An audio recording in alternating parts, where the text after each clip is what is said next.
ولقد يسرنا القرآن للذكر فهل من مدكر.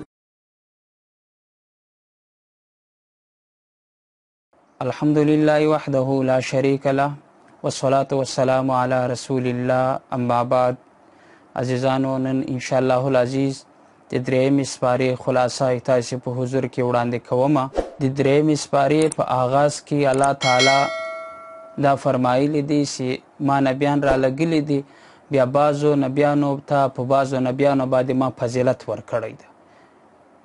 بعضو نبیانو ته الله تعالی د خبرو کولو شرف ورکړی ده چې خبرې ورسره کړي دي، هم کلامه سوي دي ورسره.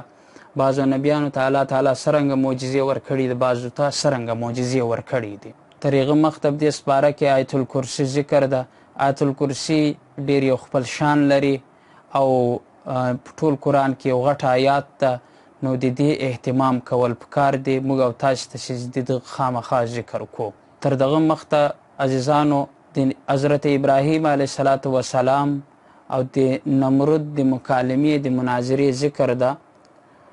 غټه واقعه ده، ډېر په تفصیل سره ذکر ده.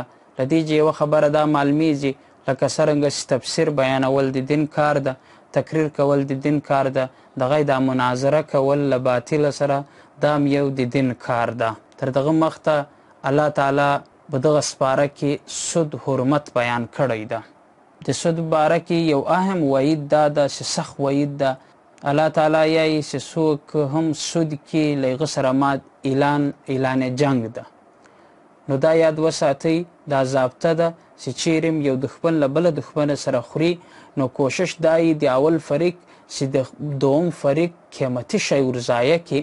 نو کله چې یو انسان سود کې الله تعالی په نسبت باندې قیمتي شی ایمان ده، د هغه ګډ ایمان ختم سي، الله تعالی ځکه اعلان جنګ ده ورسره.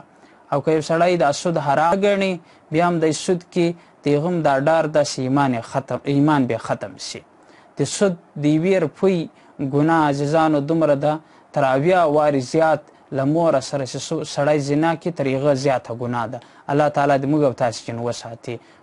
مخته په دې سپاره کې سورة بقره په اخیر کې الله تعالی یو دعا ذکر کړې ده. هغه دعا دا ده: ربنا لا تؤاخذنا ان نسينا واخطانا ربنا ولا تحمل علينا اسرا كما حملته على الذين من قبلنا ربنا ولا تحملنا ما لا طاقة لنا به واعف عنا واغفر لنا وارحمنا انت مولانا فانصرنا على القوم الكافرين. دلته سورة بقره ختمه شي. په دا درېیمه سپاره کې بل صورت آل عمران شروع کیږي. آل یای اولاد ته عمران د یو شخص نوم ده، یعنی د عمران د اولادي ذکر. د دې صورت آغاز د ور سوی ده چې له نجران جي د شپېتو کسانو د عیسایانو وفد راغویه، یو جماعت راغو، رسول الله صلی الله علیه وسلم ته سره ملاقات وکړو، مکالمه یې ورسره وکړه. ورته وویل چې موږ ډېر غټ شعرا یو. نو یو شاعر ورته ولاړ کویه، هغه شعرونه وویل. رسول الله صلی الله علیه وسلم حضرت حسان بن ثابت رضی الله تعالی عنه ته وفرمایل چې حسان جواب ورکه. الله تعالی حسان ته برای ورکو. دغسې بیا دوی وویل چې موږ فن خطابت هم لرو. نو د خطیب یو ولاړ کو، هغه ډېر په فصاحت او بلاغت سره وغږېدوی. نو رسول الله صلی الله علیه وسلم حضرت ثابت بن قیس رضی الله تعالی عنه ته وفرمایل چې جواب ورکه.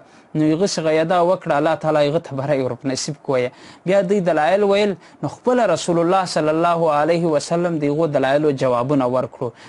هغه ټول دلایل په دې سورة آل عمران په درېیمه سپاره کې ذکر دي چې عیسی علیه السلام هم دغه د الله تعالی بنده ده لکه نور بندگان.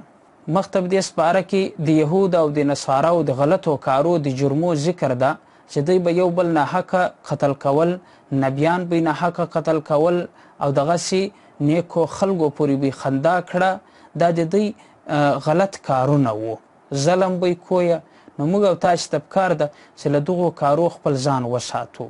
الله تعالی حکم موږ او تاسو ته کړی ده چې یهود او نصارا هېڅکله د موږ دوستان نسي جوړېدلی، تعلق نه ده ورسره پکار. دا تعلق د زړه محبت ته یایي، دغه ته موالات یایي چې دا دوستي د دوی نه ده ښه، دا د موږ دوستان نسي جوړېدلی. د الله او د الله رسول موږ او تاسې باندې کړي. هغه خلک چې له دوی سره لینډ دین کاروباري لینډ دین یا ورې اوسیږي د هغه تعلق ته یا هغه سرسري تعلق ته مدارات یایي. نو یو انسان چې په یوروپا کې اوسي نو هغه چې د کفارو سره لین دین کی یا دغسې لین دین یې ورسره، نو علماو ته رجوع پکار ده چې له مفتیانو له عالمانو چې دا پوښتنه وشي چې د ما دا تعلق له کافرانو سره د موالات ته د زړه دوستانه ده یا مدارات ته. مخته په دې آیات کې ذکر راغلی ده حضرت مریم علیه السلام د دې د مور ذکر راغلی دی. د اولاد نو ډیر وخت نو الله تعالی چې دعا وغوښته چې الله ماته نیکسالي اولاد راکه او نظر یې ومانویه که چیرې الله تعالی ماته زنکی راکړو زه به د دین دپاره وقف کوم. هغه مریم پیدا سوه. چې مریم پیدا سوه نو دا مور یو فریاد وکړو وویل چې الله اوس په دا چکۍ زه څه کومه کومه خوا بې لګم که زوی وای ما خو به دین ته وقف کړی و. الله تعالی ډېر ښایسته جواب ځانه ورکړو د زړه باندې د لګېدلو جواب ده. الله ورته وویل لیث الذکر کالانثی که زنکی وای د دغه چکۍ غوندې به نه و. کله کله دی وړي چې لور تر زوی ډېر باندې یې بدیني کار وکړي. دغسې په لور باندې زړه نه ده بدول پکار، هغه د الله تعالی رحمت یي په هغه باندې خوشحاله کېدل پکار دی. له دې یو مسله راووتله چې نظر څوک بني نظر به د الله تعالی مني، دغه علاوه چاته نظر نشي څوک منلی. مخته د حضرت زکریا علیه السلام ذکر ده، د دې واقعه ذکر ده.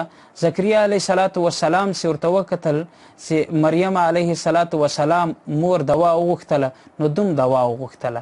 الله تعالی بیا د دوم دعا قبوله کړه. یحیی علیه السلام هغه هم نبي و زویه ورکویه. دلته یو خبره یاد وساتئ، دلته یو خبره په ذهن کې کېدی. اسلام دا یایي چې د ولی کرامت ته وګورې نو ولی کرامت ته چې وګورې له الله بیا غواړي.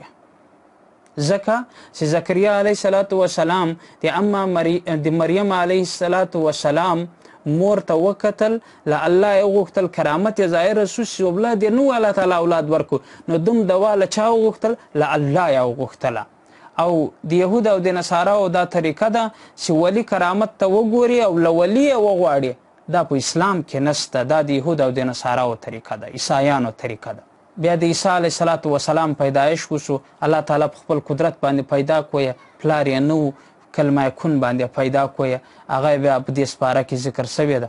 مخته د یهود او د نصاراو په عقیدې باندې رد ده. د یو عقیده دا ده چې موږ عیسی علیه السلام راولي وویه او زنده یم کویه، پانسه یم کویه.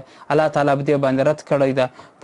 قرآن مجید کې راځي الله تعالی فرمایي، ورته وفرمایل انی متوفیکه، زه به تا ته مرګ در کوم ای عیسی، ورافعوکه، زه به تا ځان ته پورته کړم، بلکې دوی در زندې کیږي، دوی به در زندې هم نشي، تا ته به لاس هم نه دروړي. ای عیسی علیه السلام د تا په نقش قدم باندې څوک رواني هغه به کامیاب وي.